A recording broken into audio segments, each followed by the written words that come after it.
রোহিঙ্গা মুসলমানদের প্রতি আমার কিছু কথা আছে। 1 লক্ষ মুসলমান আপনারা জাতিসংঘের প্যাকেটে ইফতার করার কি দরকার? এটা লাভ হবে গিনেস বুকে, ওয়ার্ল্ড গিনেস বুক, সেখানে নাম উঠবে।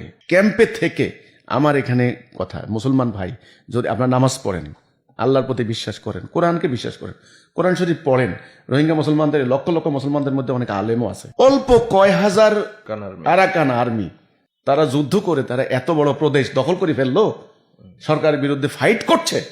আপনারা লক্ষ লক্ষ মুসলমান এখানে আইসা ত্রাণের প্যাকেট নিয়ে কামড়াকামড়ি করছেন। আমি তো মনে করি রোহিঙ্গাদের নিজেদের এখন শক্ত সিদ্ধান্ত নিতে হবে। এদেরকে বাঁচা মারার লড়াই, এরা আত্মরক্ষার লড়াই, আত্মমর্যাদার লড়াই। কোথায় আমেরিকা $6 দিত, এখন $3। এটার জন্য টেনশনে মরে যাচ্ছি। এর তো জিল্লতির জীবন মনে হচ্ছে আমার কথা হচ্ছে এটা। মুসলমানদের ব্যাপারে কোরআনে আল্লাহ কি বলছেন? কি বলছে? মুসলমানরা তো বাঁচবে, লড়াই করে বাঁচবে, ফিতনার বিরুদ্ধে লড়াই করবে। তার আবাসভূমি, তার বসবাস করার জায়গা, তার সন্তান সন্ততি, তার বাড়িঘর, তার ক্ষেত খামার, ব্যবসা বাণিজ্য, তার মানবাধিকার। জাতিসংঘের মহাসচিবকে তারা এটা বলতে পারতো।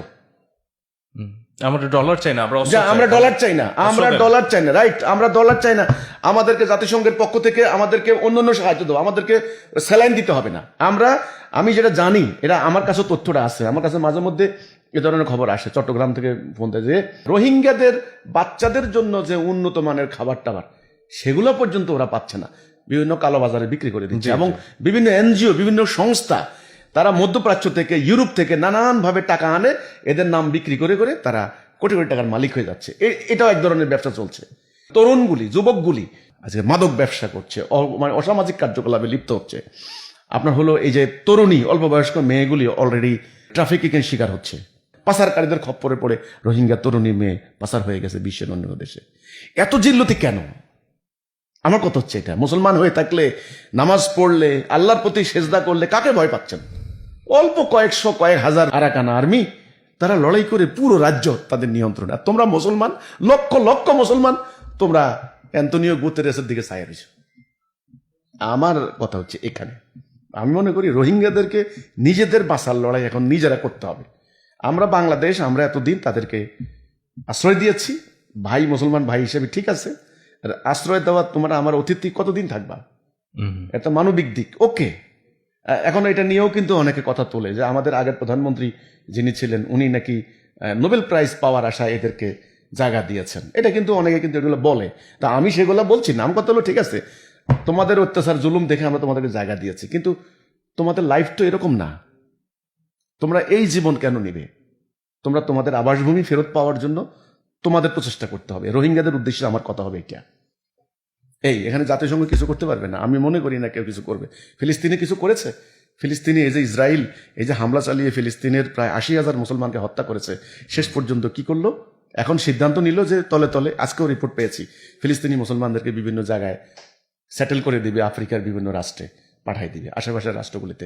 এই জায়গা খালি করে দিয়ে তারা উন্নয়ন করবে। ঠিক একই পলিসি রোহিঙ্গাদের মধ্যে করেছে।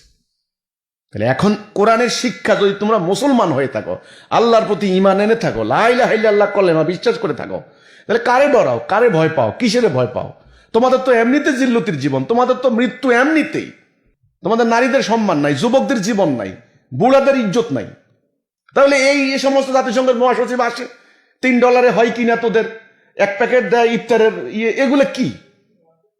এর থেকে বরং তাদের নিজের বাড়ি ঘরে ফেরত গিয়ে তারা পান্তাভাত খাক, জাতিসংঘের খাবার দরকার নাই, ওই উন্নত মানের আমেরিকার প্যাকেট দরকার নাই, ঠিক আছে? তাদের বউ বাচ্চা নিয়ে, তাদের ওই যে এক জোড়া বলদ আর একটা লাঙল আর এক চিলতে জমি, যেটা ওরা রেখে এসেছে, সেটা উদ্ধারের জন্য ওদের প্রত্যাবর্তন, নিজেদের যাওয়া দরকার। এটা আমি মনে করি। আমার এটা হলো সাফ সাফ কথা ভাই, রোহিঙ্গাদের উদ্দেশ্যে।